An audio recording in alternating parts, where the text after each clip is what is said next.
और ये कह रहे थे ना कि वो फ़ोन आ गया था किसी का, तो वीडियो कट ऑफ हो गया, कोई बात नहीं। हाँ, तो ये कह रहे थे कि अगर आप 10th में 75% से प्लस लाते हो, जितना प्लस ला सकते हैं उसके लिए उतना आपके लिए बेटर होगा।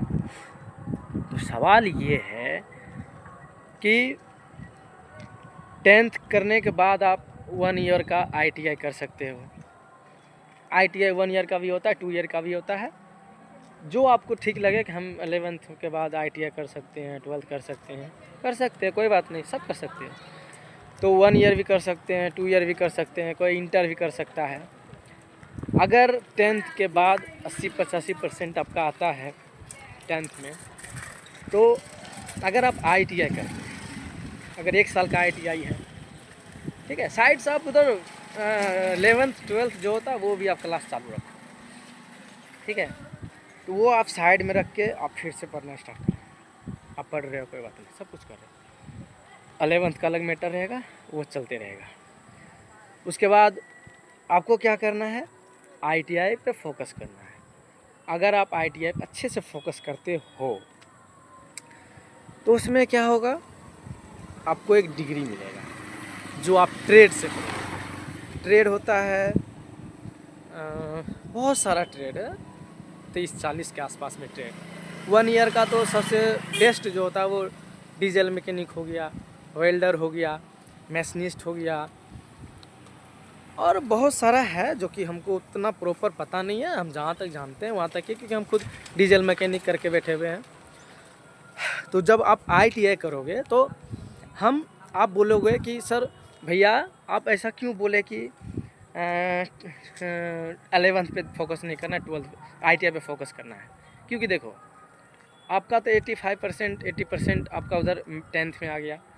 आपका इधर जो ITI कर रहे हो, अगर इसमें 1 साल अच्छे से पढ़ लेते हो, मेहनत से कर लेते हो, सब कुछ कर लेते हो, तो इसमें आपको क्या मिलेगा, इसमें भी आपका परसेंट 85% लगभग हो जाएगा। अगर इधर भी 80% ITI में आप स्कोर किए और 10th का भी आपका 80%, तो दोनों का जो मर्ज होगा तो वो क्या हो जाएगा, आपका 10th ITI है 80% और ITI में भी 80%। तो दोनों को जब आप ऐड करोगे तो वो टोटल हो जाएगा 80%। तो उसके लिए क्या है कि भारत सरकार रेलवे की तरफ से एक अप्रेंटिसशिप निकालती है 1 ईयर का। जो 1 ईयर ITI करता है उसके लिए 2 ईयर अप्रेंटिस होता है, और जो 2 ईयर का अप्रेंटिस करता है, ITI करता है, उसके लिए 1 ईयर का अप्रेंटिस होता है। बेसिकली 1 ईयर ही होता है। तो आप ITI में 80% और ITI में भी 80% है, तो आप उसमें क्या करोगे, आप फॉर्म अप्लाई करोगे। रेलवे जो गवर्नमेंट है, सेंट्रल लेवल का है, केंद्र सरकार का है। जब आप वहाँ फॉर्म अप्लाई करोगे, बहुत सारा बोर्ड है, बहुत सारा हमारा भारत में बोर्ड है। कलकत्ता बोर्ड है, पटना बोर्ड है, भुवनेश्वर बोर्ड है, छत्तीसगढ़ बोर्ड है, मुंबई बोर्ड है, चेन्नई है। जितना स्टेट है, हर स्टेट में अच्छा खासा 2-4, जिस एरिया में जितना जोन है, जितना एरिया कवर करता है, उसके अनुसार से वहाँ पे वो बना हुआ है। आप वहाँ पे अप्लाई करोगे। अगर कोई बोर्ड में 80% से आपका कैटेगरी वाइज ले लिया, कैटेगरी वाइज का मतलब होता है एक जनरल होता है और एक आपका कैटेगरी होता है। तो कैटेगरी में क्या होता है, बेसिकली जैसे आप SC में हो तो आपका रिज़ल्ट जो होगा वो SC में ही बनेगा, ठीक है। अगर आप OBC में हो तो आपका OBC में बनेगा। अगर आप जनरल में हो तो जनरल में बनेगा। कभी कभी क्या होता है ना कि SC वाला का भी जनरल में हो जाता है। वो रैंक के अनुसार होता है, जिसका जितना अच्छा परसेंटेज है, यहाँ पे सीट नहीं मिला तो वहाँ पे डाल देता है, उससे कोई दिक्कत नहीं है। तो आप जब आप अप्रेंटिस कर लोगे, अप्रेंटिस जब नाम आएगा, फिर वेरिफिकेशन वगैरह जो भी होगा उसका काम है, वो सब करवा उरवा के बाद आपको एक सर्टिफिकेट मिलेगा रेलवे के तरफ से। क्या बोलते हैं उसको, सेंट्रल लेवल रेलवे की तरफ से आपको एक अप्रेंटिसशिप मिलता है, सर्टिफिकेट। आप पूछोगे भैया अगर 1 साल ITI किए, 1 साल हम इधर अप्रेंटिस किए, मेरा तो लगभग 2 साल चला गया, 3 साल भी जा सकता है, 4 साल भी जा सकता है, ठीक है।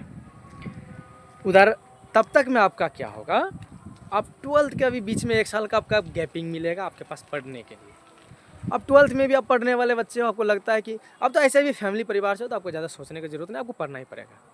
आप उधर पढ़ लिए, उधर मेहनत कर लिए, 12th में भी लगभग जो भी आपको परसेंट ला सकते हैं सब मिनिमम 50% आपको लाना ही पड़ेगा, तो नहीं तो बहुत सारा फॉर्म में क्या करता है आपको बाहर कर देगा। वो आप 80% 50% आजकल कोई भी ले आता है, 60% 70% कोई भी लाता है। अब वैसा उस तरह का टफ नहीं है। पहले जो 14-15 में होता था एग्ज़ाम, उस टाइम बहुत झेलना पड़ता था, विद्यार्थी को बहुत सारा प्रॉब्लम होता था, लेकिन अब वैसा कुछ बात नहीं है। तो आप उधर इंटर भी एक साइड से हो गया, ITI अप्रेंटिस भी आपके।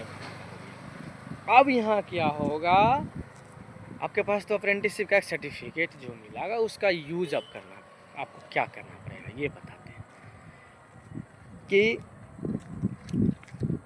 जब रेलवे, सेंट्रल रेलवे द्वारा कोई फॉर्म निकालेगा, बहुत सारा फॉर्म आता है खासकर ग्रुप डी के लिए। ग्रुप डी जो होता है मेंटेनेंस वगैरह बहुत सारा उसमें होता है, पोस्ट जो कि काम करवाता है, ड्यूटी होता है, ज्वाइनिंग होता है, बहुत सारा है उसमें अपना अपना सब प्रोफेशनल कोर्स ग्रुप डी में भी होता है। आप वो ग्रुप डी कर लो, फॉर्म आएगा आप उसको अप्लाई कर लो। अगर एग्ज़ाम आप दिए, अगर OBC का कटअप हाई चला गया, मतलब 80 चला गया, और आप एवरेज का रह गए स्टूडेंट, नहीं एग्ज़ाम दे पाए सही से, नहीं पढ़ पाए सही से, आर्थिक का प्रॉब्लम, ट्यूशन नहीं गए, कोचिंग नहीं गए, लेकिन फिर भी अप्रेंटिसशिप आप कर चुके हैं, इसके लिए सरकार आपको एक अपॉर्चुनिटी देती है।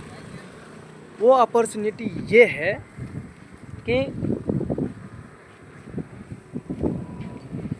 आपका अपॉर्चुनिटी ये रहेगा वहाँ पे कि अगर आपका कटअप OBC में है आप, तो अगर आपका कटअप 70 चला गया तो वहाँ पे आपके साथ क्या होगा कि अगर आप वहाँ 70 में आप 40, 45, 40, 45 नंबर भी आप ला दिए किसी भी तरह, तो जो आपके पास जो सर्टिफिकेट मिला ना अप्रेंटिस का, वो वहाँ पे जाके ऐड हो जाएगा। वो आपको क्या करेगा, कभी 20 नंबर कभी 30 नंबर, क्या किस तरह से वो आपको एक नॉर्मलाइजेशन मार्क कह सकते हैं, वो आपको एक फुल्ली नंबर मिलेगा और आप वहाँ से जितना जल्द सक्सेस हो सकते हैं। और अच्छा खासा पेमेंट है, लेवल 1 का है, धीरे धीरे आप उसमें प्रमोशन करो, ये करो, बहुत सारा बात है। उसके बाद फिर अपना लाइफ सेट करो, अपना खाओ पियो, जो भी जैसे ज़िंदगी जीता है उस तरह से। तो 12th के बाद ITI करने का ये फ़ायदा था। मिलते हैं नेक्स्ट वीडियो में, फिर बताएंगे 10th के बाद और क्या कर सकते हैं। तब तक के लिए बाय बाय, जय हिंद, जय भारत।